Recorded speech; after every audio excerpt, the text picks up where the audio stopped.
Transformer. आप लोगों ने अपने कॉलोनी के अंदर भी ऐसे है ना डीपी लगी हुई देखी होगी, जिसको डीपी हम लोग बोलते हैं, ठीक है। वो ट्रांसफॉर्मर है। ये क्या डिवाइस है, ट्रांसफॉर्मर क्या करता है, इसके बारे में हम बात कर रहे हैं, ठीक है। A device used to increase or decrease the alternating voltage। Alternating voltage अगर हमारे पास है ना, एसी वोल्टेज जिसके बारे में ईएमएफ के बारे में हमने बात की थी, जो जनरेटर से हमने ठीक है जनरेट करवाया था, उस अल्टरनेटिंग वोल्टेज को ये इंक्रीज भी कर सकता है और डिक्रीज भी कर सकता है। अगर हमारे पास में कोई ठीक है अल्टरनेटिंग वोल्टेज है, अगर हमें उसको इंक्रीज करना है तो हम ट्रांसफार्मर को यूज करेंगे। वो ट्रांसफार्मर जो इंक्रीज करने के काम आता है, ठीक है, उसको हम लोग बोलते हैं स्टेप अप ट्रांसफार्मर, ठीक है। The transformer which is used to increase the alternating voltage. अगर हमारे पास मान लिया ठीक है 300 वोल्ट है, उस 300 को हमें 3000 में कन्वर्ट करना है, वोल्टेज को बढ़ाना है, तो कौन सा ट्रांसफार्मर यूज करेंगे, स्टेप अप ट्रांसफार्मर, ठीक है। अगर वोल्टेज को डिक्रीज करना है, ठीक है, तो डिक्रीज करने के लिए जो ट्रांसफार्मर यूज होता है उसको बोलते हैं स्टेप डाउन ट्रांसफार्मर। यानी कि ट्रांसफार्मर जो है वो दो टाइप के होते हैं, स्टेप अप और स्टेप डाउन, ठीक है। तो आप डिफाइन कर पाएंगे इसको। ट्रांसफार्मर एक ऐसा डिवाइस है जो अल्टरनेटिंग वोल्टेज को बढ़ा भी सकता है, कम भी कर सकता है। जो बढ़ाता है वो स्टेप अप है, जो कम करता है वो स्टेप डाउन है, ठीक है। तो ट्रांसफार्मर आपको समझ में आता है, उसके टाइप्स आपको समझ में आ रहे हैं, आपके सामने लिखे हुए हैं, डिफाइन कर पाएंगे, ठीक है। अब ये ट्रांसफार्मर किस प्रिंसिपल पे वर्क करता है, ठीक है। तो ट्रांसफार्मर की वर्किंग बेस्ड होती है म्यूचुअल इंडक्शन पे। ये कंसेप्ट आपने पढ़ा है म्यूचुअल इंडक्शन का। अगर हम प्राइमरी कॉइल के अंदर करंट फ्लो करवाते हैं, ठीक है, तो उसका जो फ्लक्स होगा वो सेकेंडरी के साथ लिंक होगा, और सेकेंडरी के अंदर जो इंड्यूस्ड ईएमएफ है, ठीक है, वो आपको वहां पे मिलेगा सेकेंडरी के अंदर, और वो प्राइमरी कॉइल के अंदर करंट के फ्लो का अपोज करता है। ये कंसेप्ट आपने पढ़ा है म्यूचुअल इंडक्शन का। तो आपका जो ट्रांसफार्मर है वो किस प्रिंसिपल पे बेस्ड होता है, ठीक है, on the phenomena of mutual induction. आप इसको केवल इतना लिख के नहीं छोड़ेंगे, इसको पूरे को डिफाइन भी करना है म्यूचुअल इंडक्शन को। यहाँ पे समझ में आ रही है बात, ठीक है।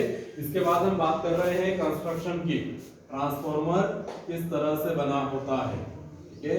तो कंस्ट्रक्शन में सबसे पहले हम बात करेंगे कोर ऑफ ट्रांसफार्मर। सबसे पहले हमको लेना है, पहला पार्ट है इसका ट्रांसफार्मर का कोर, ठीक है। ये कोर काय का बना होता है, मैं आपके सामने यहाँ पे लिख देता हूं, ठीक है। सॉफ्ट आयरन, किस मटेरियल का बना होता है कोर, सॉफ्ट आयरन का। क्यों होता है इसके बारे में भी हम बात करेंगे प्रोसेस पढ़ते समय, ठीक है। सॉफ्ट आयरन कोर होता है, ठीक है। और इस सॉफ्ट आयरन कोर के बारे में, इसकी प्रॉपर्टी के बारे में ध्यान देंगे। मैं यहां पे लिख रहा हूं, ये स्लोटेड और लेमिनेटेड होता है, स्लोटेड एंड लेमिनेटेड। देखिए स्लोटेड लेमिनेटेड का मतलब क्या, इस चीज को समझना, ठीक है। जैसे आपको सपोज करो कि इतना मोटा आपको उसका लिंब लेना है, कोर बनाना है, ठीक है। सपोज करो कि ये जैसे बीम है ना, ये आपको दिखाई दे रही है, ठीक है। इस तरीके से पूरा ऐसा क्यूबॉइडल इस तरीके से कोर बना हुआ है, दूसरी आर्म ये वाली है, तीसरी आर्म इस तरीके से है, चौथी आर्म ये है। तो हम चाहें तो पूरा सॉफ्ट आयरन का इतना बड़ा, जितना मोटा कोर को लेना है, इतना बड़ा पूरा अकेला बनाया जा सकता है पूरा सॉफ्ट आयरन का, लेकिन हम उसको स्लोटेड बनाते हैं। ये स्लोटेड का मतलब क्या, पूरा कंप्लीट बनाने के बजाय उसको पतली पतली पट्टियों में काट दिया जाता है। आप इस चीज को समझना, जैसे एक पतली पट्टी मैंने यहां पे ले ली,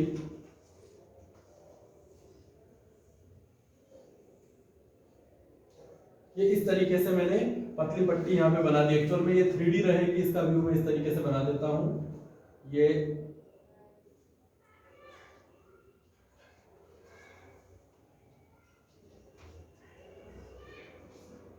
ऐसे बना दो।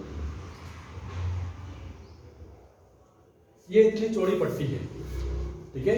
ये इस तरीके से आपको, ये ऐसी पट्टी है यहाँ से पतली पूरी, अपन ने इस तरीके से इसको ले लिया है, ठीक है। अब इस चीज को समझना कि ये जो आपने यहाँ पे पट्टी ली है, ठीक है, ऐसी आपको बहुत सारी पट्टियां लेना है और उसको चिपका देना है आपस में। एक पतली पट्टी इस तरीके से आपको मिल गई यहाँ पे, ठीक है, उस पे दूसरी चिपका देना है, पतले पतले स्लॉट हो गए, ठीक है। उस पे फिर तीसरी चिपका देना, जैसे ब्लेड होती है, ठीक है। ब्लेड, एक ब्लेड ली, उस ब्लेड के ऊपर दूसरी ब्लेड चिपका दो, थोड़ा थिकनेस बढ़ जाएगी, तीसरी ब्लेड चिपका दो। सारी ब्लेड अलग अलग है, ठीक है, एक के ऊपर एक ब्लेड को चिपकाते जाना है। जितना मोटा कोर अपने को लेना है उतनी ब्लेड आप एक के ऊपर एक चिपकाते जाओ। अब यहाँ पे होगा क्या कि वो कोर पूरा आपको एक दिखेगा, लेकिन एक्चुअल में वो एक नहीं है। वो क्या है, बहुत पतली पतली पट्टियों से मिलाकर बनाया गया है, ठीक है। ऐसा क्यों कर रहे हैं, उसके पीछे कारण है कि हम एडी करंट्स को कम करना चाहते हैं। आप सोचो कि अगर पूरा कोर एक ही होता तो इलेक्ट्रॉन के पास फ्रीडम है, वो कहीं पे भी घूमेगा कोर के अंदर, जहां चाहे वहां जा सकेगा। लेकिन अगर स्लोटेड कर दिया हमने, ठीक है, अब मैं इसका व्यू आपके सामने बना देता हूं, ठीक है। एक्चुअल कोर आपको किस तरीके से दिखाई देगा, सामने से फ्रंट में आपको ये दिख रहा है इस तरीके से। इसके ऊपर आपको दूसरी पट्टी चिपकाना है, ये सॉफ्ट आयरन की बनी हुई दूसरी स्ट्रिप आपने इस तरीके से लगा दी, ठीक है।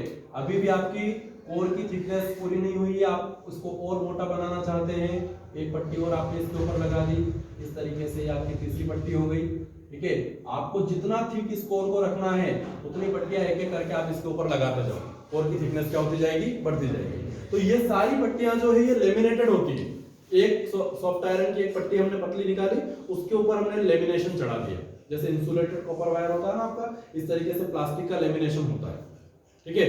एक स्लोट कर दिया, उसका लेमिनेशन कर दिया, दूसरी पट्टी ली, उसको भी लेमिनेट कर दिया, दोनों को आपस में चिपका दिया। अब कोर की थिकनेस बढ़ गई, लेकिन एक स्लॉट से दूसरे स्लॉट में इलेक्ट्रॉन नहीं जा सकता, क्योंकि बीच में क्या है, इंसुलेशन, लेमिनेट कर दिया आपने। ऐसे दूसरी के बाद तीसरी वापस लेमिनेटेड है, मतलब इलेक्ट्रॉन्स को परमिशन नहीं है एक पट्टी से दूसरी में जाने की, क्योंकि बीच में इंसुलेशन चढ़ा हुआ है। लेकिन पूरा कोर आपको ऐसा थिक कोर मिल जाएगा सॉफ्ट आयरन का।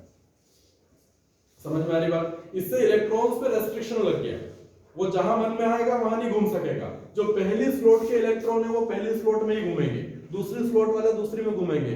इससे जो एडी करंट फॉर्मेशन की जो कंडीशन है वो मिनिमाइज हो जाएगी। इलेक्ट्रॉन ना ज्यादा घूम पाएंगे, ना करंट ज्यादा बनेगी। इलेक्ट्रॉन्स के पास अगर फ्रीडम ज्यादा है घूमने का, तो करंट भी क्या होगी, ज्यादा होगी। इलेक्ट्रॉन्स को हमने रेस्ट्रिक्ट कर दिया उसी पर्टिकुलर स्ट्रिप में घूमने के लिए, तो एडी करंट यहां से मिनिमाइज हो जाएंगे। तो हमने स्लोटेड और लेमिनेटेड कोर लिया है, किसका, सॉफ्ट आयरन का, ठीक है। इस कोर के ऊपर हमको क्या करना है, ठीक है, सेकंड पार्ट में इसका लिख रहा हूं यहां पे, हमको लेना है वाइंडिंग्स ऑफ कॉपर वायर। यहां आपको दो वाइंडिंग लेनी होती है, एक को बोलते हैं प्राइमरी वाइंडिंग, एक को बोलते हैं सेकेंडरी वाइंडिंग, ठीक है।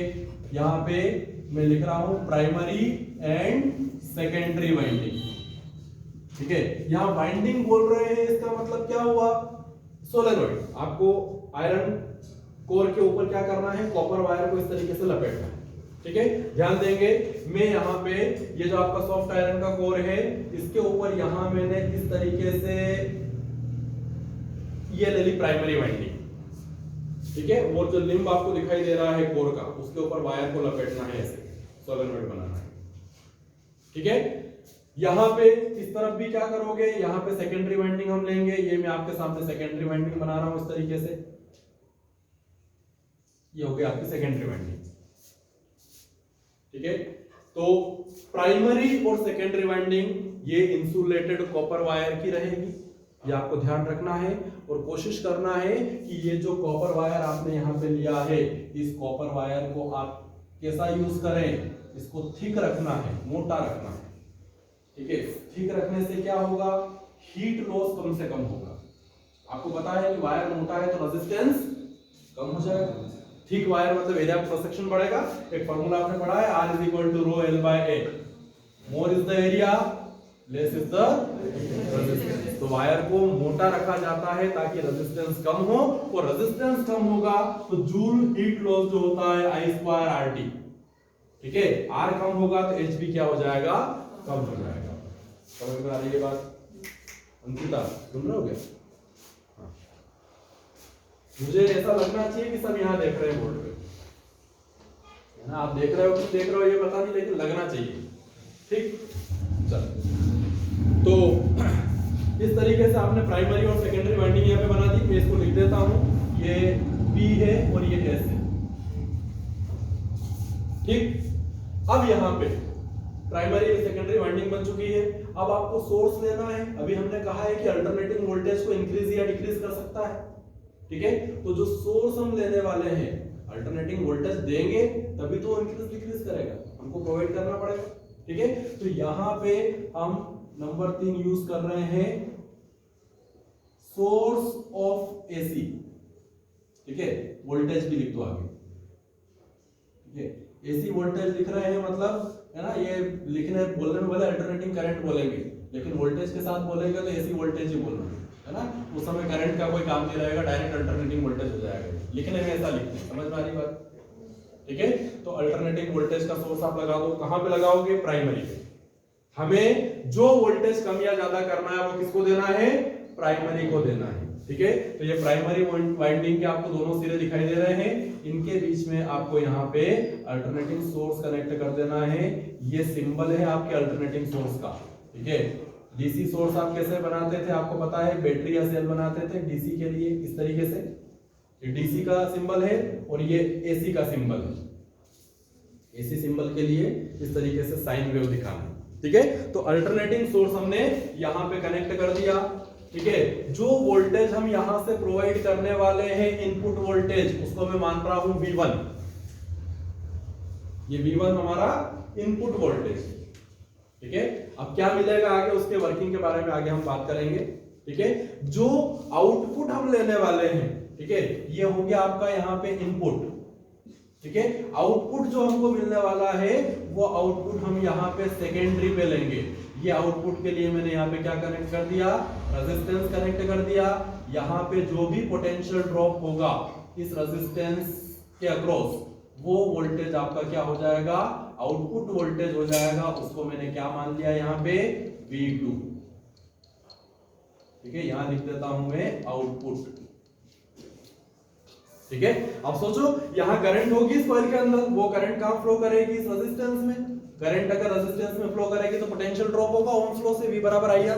तो वो पोटेंशियल आपको इस रेजिस्टेंस के अक्रॉस यहां पे मिल जाएगा पैरेलल। समझ में आ रही है बात?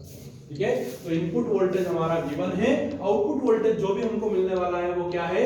V2। अब वो बढ़ा हुआ मिलेगा कि कम मिलेगा, उसके बारे में अपन वर्किंग के दौरान चर्चा करेंगे। ठीक, ये आपका ट्रांसफार्मर यहाँ पे बन चुका है। कुछ एजम्पशंस हमको लेना है, वो एजम्पशंस में यहाँ आपके सामने लिख देता हूं। ठीक है, एजम्पशंस हम लोग लेने वाले हैं। यहाँ पे 2 कॉलम और बना दिए मैंने, एक प्राइमरी के लिए, एक सेकेंडरी के लिए। चलिए,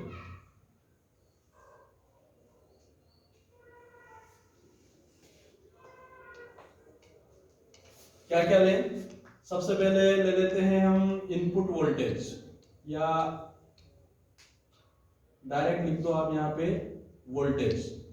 ठीक है, प्राइमरी पे अपन इनपुट दे रहे हैं, क्या मान रहे हैं उसको? V1।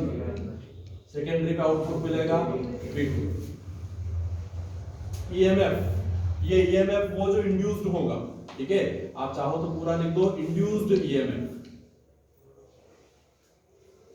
ठीक, इंड्यूस्ड EMF जो प्राइमरी पे होगा उसको E1 मान लेते हैं, जो सेकेंडरी पे इंड्यूस होगा उसको E2 मान लेते हैं।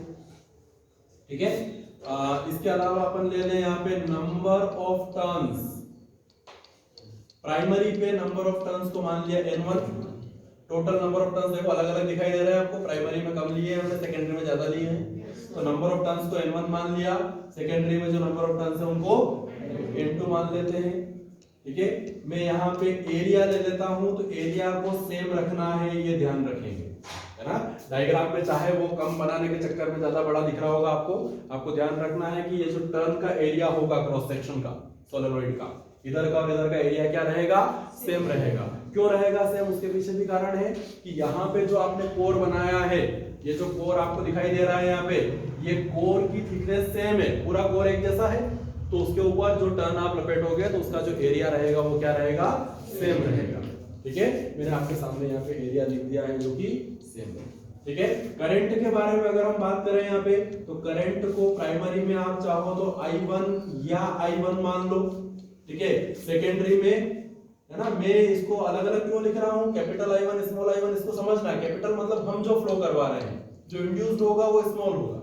ठीक है, तो आप एक काम करो, डायरेक्ट स्मॉल I1 I2 मान लो, इसमें कोई दिक्कत नहीं है।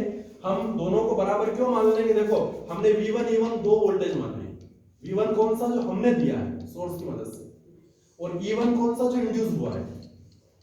अब प्रैक्टिकली आप समझते हैं कि V1 की तुलना में E1 हमेशा कम होगा, क्योंकि लॉसेस भी तो होंगे। ऐसा नहीं है कि आपने जितना दिया है वो पूरा का पूरा इंड्यूस हो जाएगा, लेकिन हम आइडियली मान के चलते हैं ट्रांसफार्मर की कोई लॉस नहीं है। अगर कोई लॉस नहीं है मतलब जितना हमने दिया है वोल्टेज वो पूरा का पूरा इंड्यूस्ड हो जाएगा। समझ पा रहे हैं बात को आप? ठीक है, तो आइडियल केस में हम V1 और E1 को क्या मानेंगे, इक्वल। V2 और E2 को आउटपुट पे क्या मानेंगे, सेकेंडरी में इक्वल, आइडियल कंडीशन में। जबकि वास्तव में ऐसा होता नहीं है। यहाँ V1 बड़ा होगा, E1 छोटा होगा। क्यों? क्योंकि V1 हमने दिया है, उसकी वजह से E1 आया है। कुछ लॉस होगा उसके बाद E1 इंड्यूस होगा, तो E1 क्या हो जाएगा, छोटा। अगर यहाँ E2 V2 में अगर बात करें तो E2 की वजह से V2 है, E2 पहले इंड्यूस होगा म्यूचुअल इंडक्शन की वजह से सेकेंडरी में, तब जाके हमको क्या मिलेगा, आउटपुट में V2 मिलेगा। तो E2 बड़ा होगा, V2 छोटा होगा E2 की तुलना में। लेकिन हम क्या मान के चलेंगे कि वो बराबर है। लॉस को हम क्या मान रहे हैं, 0। समझ आ रही है बात? लेकिन मैंने लिखने में अलग अलग लिखा है, E1 E1 V2 E2।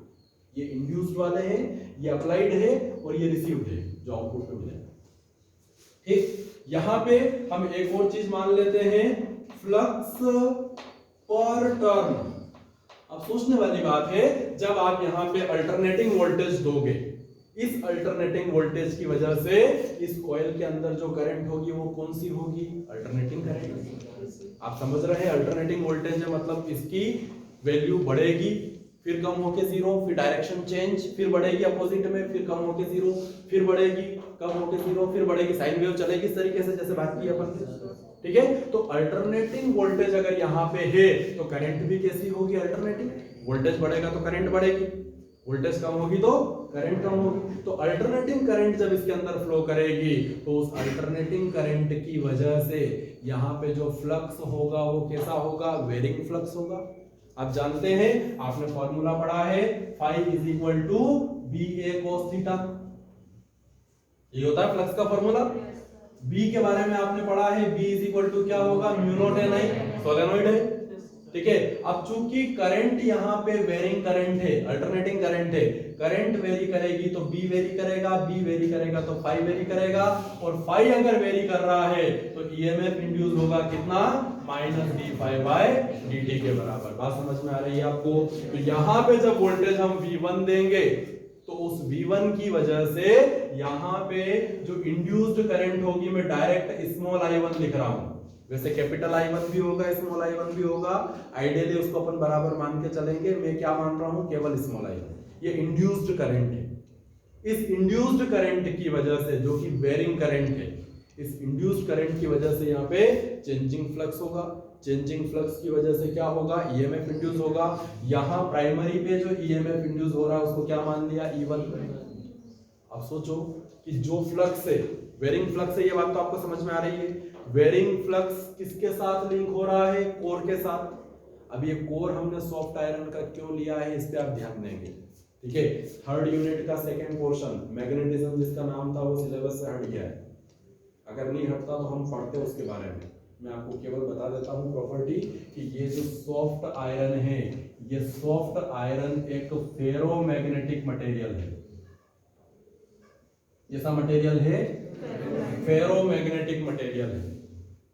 ठीक है, 3 तरीके के मटेरियल होते हैं जो न्यूटन ने क्लासिफाई किए थे, डायमैग्नेटिक, पैरामैग्नेटिक, फेरोमैग्नेटिक। ये फेरोमैग्नेटिक मटेरियल है। फेरोमैग्नेटिक मटेरियल की प्रॉपर्टी क्या होती है, ये मैग्नेटिक लाइंस को अपने अंदर से बहुत इजीली पास होने देता है, या इनवाइट करता है, एक तरीके से अपन ऐसा कह सकते हैं। मान लो किसी रीजन में मैग्नेटिक लाइंस इस तरीके से जा रही है, ठीक है, ये मैग्नेटिक लाइंस जा रही है स्ट्रेट। आपने उठा के इसमें एक मटेरियल रख दिया, मान लो ये पीस रख दिया आपने सॉफ्ट आयरन का, सॉफ्ट आयरन का पीस रखोगे तो क्या होगा, ये जो लाइन बाहर से निकल रही थी ये लाइन भी ऐसे बेंड हो जाएगी और इसके अंदर से होके निकलेगी इस तरीके से। ये जो लाइन बाहर से निकल रही थी ये भी इसके अंदर से पास होगी। यानी फेरो मैग्नेटिक मटेरियल मैग्नेटिक लाइंस को अपने अंदर अट्रैक्ट करता है, वो चाहता है कि ज्यादा से ज्यादा लाइंस उसके अंदर होकर जाए। मतलब मैग्नेटिक लाइन कभी भी सॉफ्ट आयरन को छोड़ के बाहर नहीं जाना चाहती। ये बात समझ में आ रही है आपको? अब हमने सॉफ्ट आयरन का कोर बना दिया। देखो ये जो आपका प्राइमरी वाइंडिंग है उसके अंदर कौन है, सॉफ्ट आयरन। मतलब प्राइमरी वाइंडिंग में एक तरफ नॉर्थ पोल होगा, एक तरफ साउथ पोल होगा, सोलेनोइड है, ठीक है। तो जो मैग्नेटिक लाइन जाएगी साउथ से नॉर्थ वो किसके अंदर निकल रही है, कोर के अंदर। अब चूंकि कोर सॉफ्ट आयरन का है तो आपको पता है कंडीशन, मैग्नेटिक लाइन इस कोर को छोड़ के जाना नहीं चाहती। कोर अगर यहाँ से टर्न ले रहा है मैग्नेटिक लाइन भी मुड़ जाएगी कोर के साथ, यहाँ पे फिर मैग्नेटिक लाइन मुड़ जाएगी। मतलब मैग्नेटिक लाइन जो है वो कोर के अंदर ही घूमती रहेगी इस तरीके से। जब इसकी पोलैरिटी चेंज होगी, पहले ये नॉर्थ और ये साउथ, तो लाइन ऐसे जा रही है साउथ टू नॉर्थ अंदर, मतलब ऐसे घूमेगी लाइंस। जब इसकी पोलैरिटी चेंज होगी, ठीक है, ये साउथ ये नॉर्थ हो गया तो मैग्नेटिक लाइंस ऐसे जाएगी, तो वो ऐसे घूमेगी। फिर आधी साइकिल में ऐसे घूमेगी लाइंस, आधी हाफ में ऐसे घूमेगी। समझ आ रही बात आपको? तो यहाँ जो मैग्नेटिक लाइन से जो यहाँ प्रोड्यूस हो रही है प्राइमरी के अंदर, वो कोर के अंदर होते हुए किसके साथ लिंक होगी, सेकेंडरी। देखो उसी कोर के ऊपर सेकेंडरी वाइंडिंग को लपेट के रखा है आपने। मतलब जितनी लाइंस यहाँ पे है, जितना फ्लक्स यहाँ पे है, उतना का उतना फ्लक्स कहाँ जाएगा, सेकेंडरी में भी जाएगा। तो मैं यहाँ पे क्या एज्यूम कर रहा हूँ, देखो मैंने लिखा है फ्लक्स पर टर्न, ठीक है। तो फ्लक्स पर टर्न को हम फाई मानते हैं, तो यहाँ पर भी क्या होगा, फाई। हम ऐसा मान के चल रहे हैं कि पूरा का पूरा फ्लक्स जो प्रोड्यूस हुआ है प्राइमरी पे वो सेकेंडरी के साथ लिंक हो रहा है। फ्लक्स लीकेज को मैंने जीरो मान लिया है, जो कि प्रैक्टिकली पॉसिबल नहीं है, ये बात आप भी जानते हैं। ऐसा नहीं होगा कि सारा का सारा फ्लक्स वहां चला जाएगा, ठीक है। मैक्सिमम जाएगा 99%, लेकिन कुछ लीकेज तो होगा ही होगा, ठीक है। हम मान के चल रहे हैं कि एक टर्न पे फ्लक्स कितना है, 5। अगर इधर 5 है तो उधर भी क्या होगा, 5 होगा, क्योंकि हम मान के चल रहे हैं कि पूरा फ्लक्स वहां पे लिंक हो रहा है सेकेंडरी के साथ में, सॉफ्ट आयरन कोर के अंदर होते हुए, ठीक है। तो फ्लक्स पर टर्न जो रहेगा वो सेम रहेगा दोनों पे, उसको हमने क्या मान लिया, 5 मान लिया। कोई समस्या इसके अंदर? अब ध्यान दें क्या होगा, मैं वर्किंग के बारे में बात कर रहा हूं, ये आपने इस तरीके से कनेक्ट कर दिया है यहाँ पे।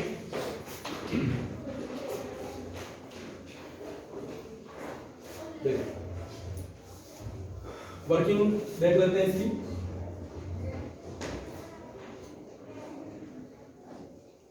क्या किया हमने, जैसे ही आप इस सोर्स को ऑन करोगे यहां पे वेरी करता हुआ वोल्टेज काम करेगा। अल्टरनेटिंग वोल्टेज है, अल्टरनेटिंग वोल्टेज की वजह से अल्टरनेटिंग करंट होगी, अल्टरनेटिंग करंट की वजह से जिसका मैग्नीट्यूड वेरी कर रहा है, करंट वेरी करेगा, बी वेरी करेगा, बी वेरी करेगा, फाई वेरी करेगा।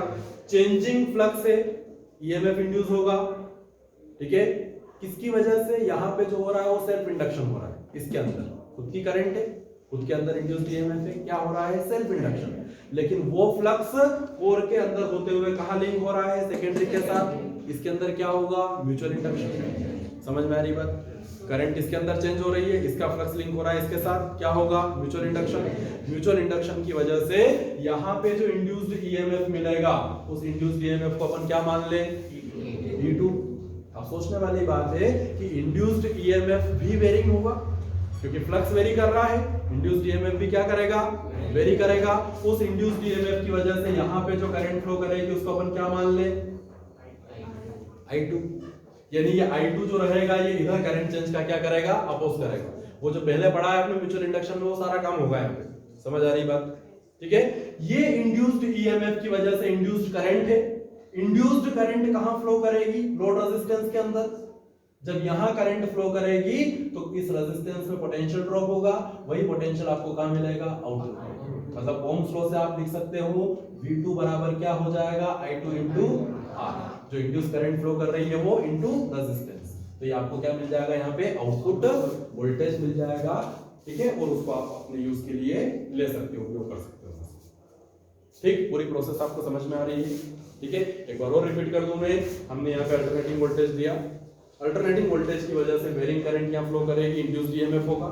इस ईएमएफ की वजह से ठीक है, ये इंड्यूस्ड ईएमएफ जो यहाँ पे है, ठीक है, यहाँ जो फ्लक्स चेंज होगा वो फ्लक्स चेंज यहाँ पे भी लिंक होगा, उसी फ्लक्स की वजह से म्यूचुअल इंडक्शन होगा, यह इंड्यूस्ड ईएमएफ होगा, इंड्यूस करंट फ्लो करेगी, करंट की वजह से यहाँ पोटेंशियल ड्रॉप मिलेगा जो आउटपुट मिल जाएगा। आइडियल कंडीशन में in case of no loss जो हम मान के चल रहे हैं, ये वोल्टेज इसके बराबर होगा, ये वोल्टेज इसके बराबर होगा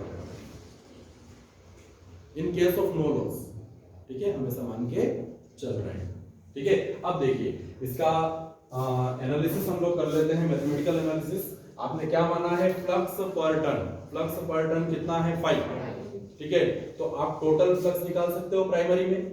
मैं लिख रहा हूं आपके सामने यहाँ पे total flux in primary, primary winding में टोटल फ्लक्स कितना होगा, अगर मैं इसको phi1 मान लूं तो phi1 बराबर क्या हो जाएगा, क्या इसको मैं n1 लिख सकता हूं, एक टर्न पे फ्लक्स फाई है, टोटल टर्न्स कितने हैं n1, तो टोटल फ्लक्स क्या हो जाएगा n1 फ्लक्स पर turn into number of turns. समझ रहे बात को, ठीक है। अगर मैं आपसे पूछूं कि टोटल फ्लक्स कितना होगा सेकेंडरी में, बताओ, अगर मैं इसको phi2 मान लूं तो कितना हो जाएगा, ये n2 पर टर्न फ्लक्स उधर भी फाई है, लेकिन वहां नंबर ऑफ टर्न्स अधिक है, आपको जो डायग्राम में दिखा है। आप कम भी ले सकते थे, इधर ज्यादा ले लेते उधर कम ले लेते थे, n2 छोटा हो जाता। अभी हमारे केस में क्या है, n2 बड़ा है, n1 छोटा है। समझ आ रही बात, ठीक है। तो फ्लक्स पर टर्न तो सेम है, लेकिन वहां नंबर ऑफ टर्न्स बढ़ गए हैं, तो total flux phi2 but obviously बात है ज्यादा होगा, इसमें कोई दिक्कत नहीं है। अगर आपको दोनों में फ्लक्स मिल गया, प्राइमरी और सेकेंडरी में टोटल फ्लक्स, ठीक है, तो आप क्या निकाल सकते हो, इंड्यूस्ड ईएमएफ निकाल सकते हो, ठीक है। लिखूं मैं यहां पे इंड्यूस्ड ईएमएफ इन प्राइमरी, कौन सा लॉ यूज करोगे, फैराडे का, सॉरी प्राइमरी बोल रहे हैं ना, E1, फैराडे का सेकंड लॉ यूज करें।